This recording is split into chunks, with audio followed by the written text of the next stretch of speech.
I believe the first thing they want from you, rep or store, they want to make money. They're basically standing in front of you, actively or passively, thinking or saying, help me make money.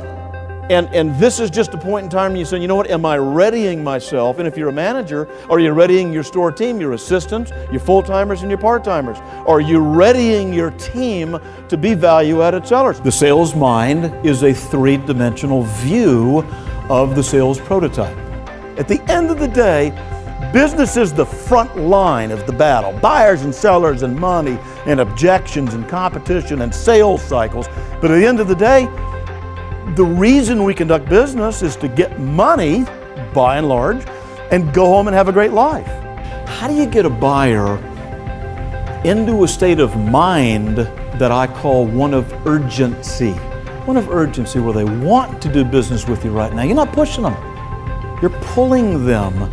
It's their desire that wants to make the transaction, not you pushing.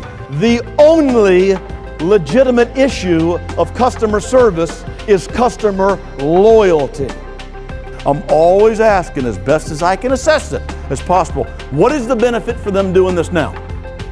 So when you put those three together, connection that you have with the buyer, a perception of value, and a sense of urgency with the buyer, you're going to be in the nice position that you want to be. What better world to have than to have the buyer, this customer of yours, want your product or want your service more than you need their money.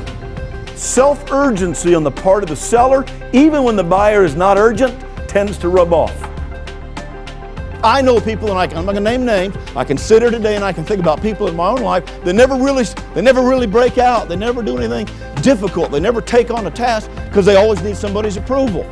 If you're asserting that that is your number one priority, how is that labeled number one? What constitutes that being labeled your number one or number two or three or four? The law of physics, there's two parts to it. It says a body at rest tends to stay, and a body in motion tends to stay in motion. Be a self-starter as an individual, be a self-starter as a leader, be a self-starter as a manager, and it's going to influence not only your salespeople, but your customers. What are you going to do about knowing your products better? What are you going to do about your team? What are you going to do about your communication? What are you going to do about that 15-second value test? What are you going to do about knowing and believing that you're worth your cost plus your profits? What are you going to do to translate that better to buyers? You know, one of the greatest things you can do with your life is take your ideas and put them into what? Put them into action. What are you going to do, sir?